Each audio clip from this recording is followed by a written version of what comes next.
సినీ నటుడు చలపతిరావుపై జూబ్లీహిల్స్ పోలీస్ స్టేషన్లో కేసు నమోదైంది. ఇటీవల ఓ సినిమా ఆడియో ఫంక్షన్లో మహిళల్ని కించపరిచేలా చలపతిరావు అసభ్యకరంగా మాట్లాడారని కొందరు మహిళలు పోలీసులకు ఫిర్యాదు చేశారు. ఫిర్యాదును స్వీకరించిన పోలీసులు కేసు నమోదు చేసి దర్యాప్తు చేస్తున్నారు. మహిళలను తాను కించపరిచేలా మాట్లాడలేదని, ఆ వ్యాఖ్యలను ద్వంద్వార్థాల్లో తీసుకోకూడదని సినీ నటుడు చలపతిరావు వివరణ ఇచ్చారు. కానీ ఈరోజు ఇది ఒక న్యూస్ ఐటమ్గా మాత్రమే మిగలడానికి వీల్లేదు. ఖచ్చితంగా దీని మీద తగిన చర్యలు ఉండాలి.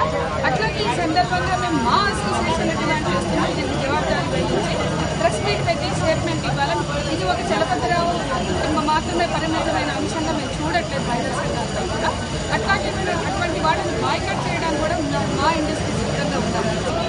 స్టేజ్ మీద కోట్ల మంది చూస్తున్నప్పుడు చేయాల్సినటువంటి వ్యాఖ్య అసలే కాదు. పర్సనల్గా చేస్తే ఒప్పుకుంటారా అంటే దాన్ని కూడా మనం ఇది కేవలం ఒక మహిళని ఉద్దేశించి చేసినటువంటి వ్యాఖ్య కాదు. ఇది యావత్ ఆల్ విమెన్కి సంబంధించినటువంటి ఇష్యూ.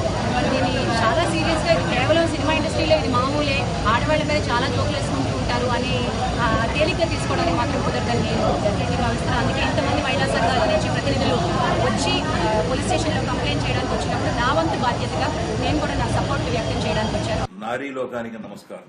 నిన్న ఫంక్షన్లో నేనేదో తప్పు మాట్లాడారని, మీరంతా బాధపడ్డారని రకరకాల మాధ్యమాల ద్వారా నేను విన్నాను. నేను మాట్లాడింది డబుల్ మీనింగ్ తీసుకోవద్దు. నేను చాలా నిజాయితీగా కోపంతో మాట్లాడాను. ఆడది హానికరమా అని అడిగితే ఆ మాట అనకూడదు అనే మాట ఒక్క నారీ ఖండించలేదు, ఒక్క మొగాడు ఖండించలేదు. ఆడవాళ్లు హానికరం కాదు అని చెప్పాను నేను. ఈ ప్రపంచంలో ఏ మొగాడికైనా వెనకాల ఆడది ఉంది.